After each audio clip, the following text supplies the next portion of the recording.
comet crosses the sky. For 40 days and 40 nights it lingers, growing brighter, longer, then at last fading from view. It's an omen for empire. Its course is the course that all empires take. In Byzantium, sages debate its meaning, but its meaning would soon become all too clear. Hunnish and Bulgar raiders had let loose a storm like never before seen. Their incursions into Scythia Minor and Thrace had grown. City after city was sacked. Twice, Roman generals were defeated in the field, and the horde pushed all the way up to the Anastasian Wall, a bare 40 miles from Constantinople. Crops were left unattended. Massive portions of the population were enslaved. The economy of the nearby provinces was in ruin. Tax revenue had dropped, and the infrastructure would take years to rebuild. But this was only a temporary threat.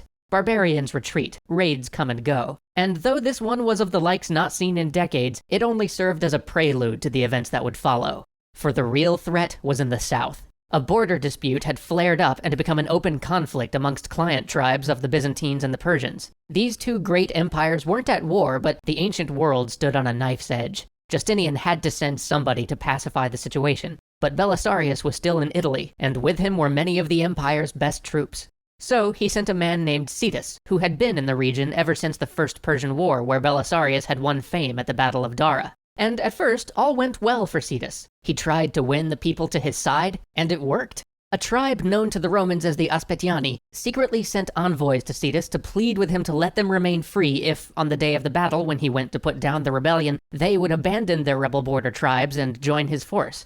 Eagerly he accepted, thinking that this would be a route to a bloodless victory. When the Aspetiani switched sides, it would demoralize the other rebels, and when they saw how great a force they now faced, might even persuade them to come to terms. And so he had his promise inscribed on tablets of clay and sent by messenger to the Aspetiani. Then he readied his army for the battle. But on the way to confront the rebel forces, some of his outriders encountered a small group of Aspetiani and slew nearly all, either not knowing of the bargain that had been made or not understanding just who this group of rebels was. But some of these men escaped and made it back to their tribe. Shortly thereafter, Cetus cornered the rebels and prepared to fight them in the blasted Armenian hills. But the messengers he'd sent had taken other roads, and his army had outpaced them. So no tablets offering peace, and no promises of safe passage ever reached the Aspetiani. Only news of the death of their comrades and their kin.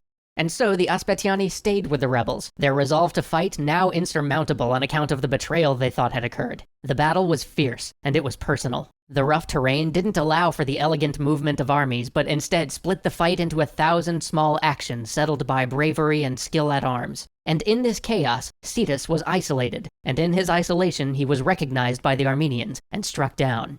And so Justinian next sent a man named Bozes to deal with the rebel Armenians, and Bozes invited them to treat with him, asking that they send their powerful men to speak about terms. The Armenians were distrustful of the Romans, but there was one among them, a man named John, who knew Bozes and trusted him, and so convinced the rebels that they should ride out and treat with him. But when they arrived, John's son-in-law saw that their meeting point was surrounded by the Roman army, and so begged John to leave. The rest of the group heard John's son-in-law and left. Only John remained. But for reasons that are still not clear, Bozes slew John, and when this became known, John's son-in-law went to Khosrau, the energetic and able king of the Persians, and pleaded that he join the war. And in truth, the war may have already had his hand in it, as ever since Vitiges told him of Belisarius being tied up in the west, he had wanted a reason to attack the Byzantines. And now he had it. The great king marshaled his forces and drove into Byzantine territory. But rather than savage conquest, he had a better plan. After all, sieges were such a terrible waste of men and material. Instead, he would drive his massive force up to a town, pop in with his envoys, and let them know that for the low price of a huge amount of gold, he wouldn't burn anything or loot anybody or kill anyone.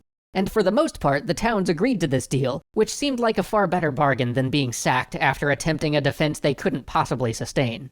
And this method of bargaining freed Khosrau to move north like lightning, collecting from town after town on the way until he reached Antioch. Here, the city decided to resist. Khosrau's force rapidly overwhelmed the defenses, but cleverly, he left one gate to the city open and unguarded. Seeing a chance for escape, the entire Byzantine garrison took off through the exit Khosrau had left them as soon as things started to go south. And here, Khosrau showed he wasn't playing around. He captured all the citizens, stole all the wealth, and then leveled the place to the ground.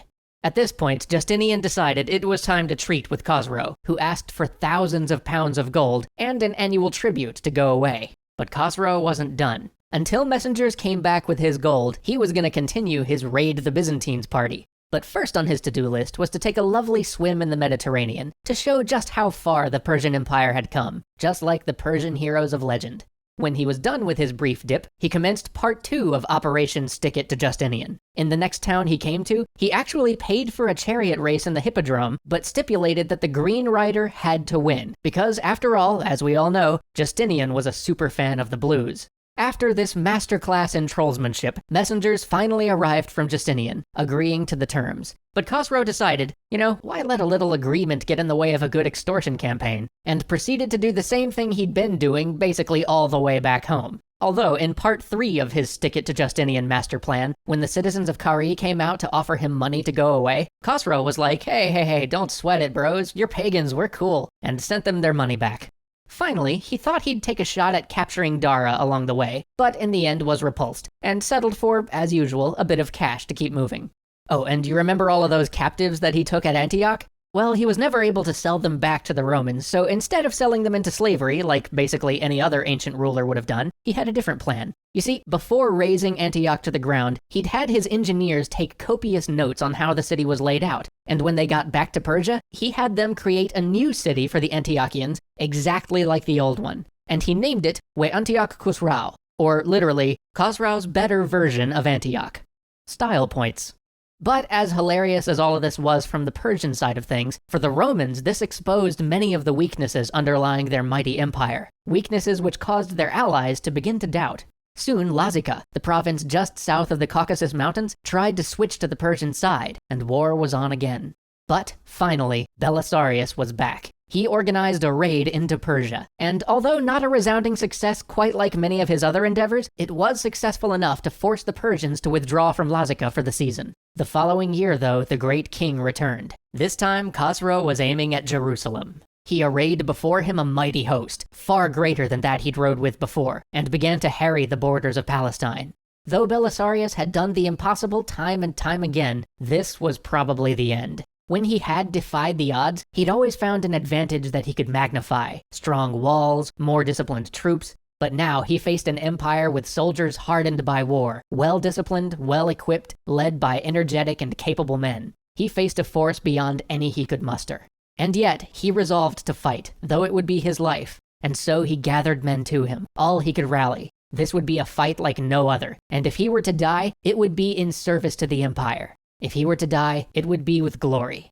And each day the Persians drew nearer. Each day the horde of the great king moved inexorably closer. Then they stopped, and they withdrew. Some may say that it was because they feared the great name Belisarius, but it was actually because of something much darker. Whispers, a horror on the periphery, a killer of men.